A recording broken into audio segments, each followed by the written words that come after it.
அது நான் தனிப்பட்ட முறையில் எனக்கு தம்பி ஸ்ரீகாந்த் தெரியும். என்னோட கருத்து அவர் பாவம். அவர் திரையுலகில் எனக்கு தெரிஞ்ச வரை நிறைய பேர் இதை பயன்படுத்துகிறாங்கங்கிறதான், நிறைய புகழ்பெற்ற எல்லோருமே பயன்படுத்துகிறாங்கன்னு.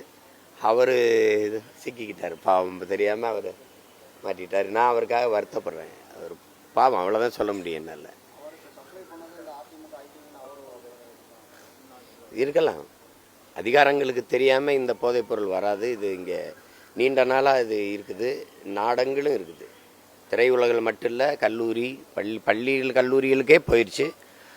குறிப்பாக வழிபாட்டு தலங்களில் எல்லாமே கொக்கைன், அந்த கஞ்சா, அபின் எல்லாமே விற்கப்படுது.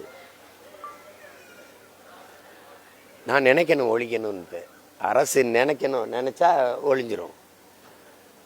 அது தம்பி ஒரு புகழ்பெற்ற நடிகருங்கிறனால அவர் அதில் கைதாகிறதுனால அது வெளிச்சத்துக்கு வருது. இல்லைன்னா வித்துட்டு தானே இருந்திருப்பாங்க. அவர் கைதாகலை அப்படின்னா இது இன்னும் தொடர்ந்துட்டு தான் இருக்கும். இப்போ அவர் கைதானதுனால ஒழிஞ்சிட போகுதா? இல்லை, ஒழிக்கணும்னு அதிகாரம் நினைக்கணும், ஆட்சியாளர்கள் நினச்சா ஒழிக்கலாம். அது அவங்க செய்ய மாட்டாங்க. பிளே ஸ்டோர் மற்றும் ஆப் ஸ்டோரில் இருந்து பாலிமர் செயலியை QR கோடு மூலம் பதிவிறக்கம் செய்யுங்கள். செய்திகளை உடனுக்குடன் பெறுங்கள்.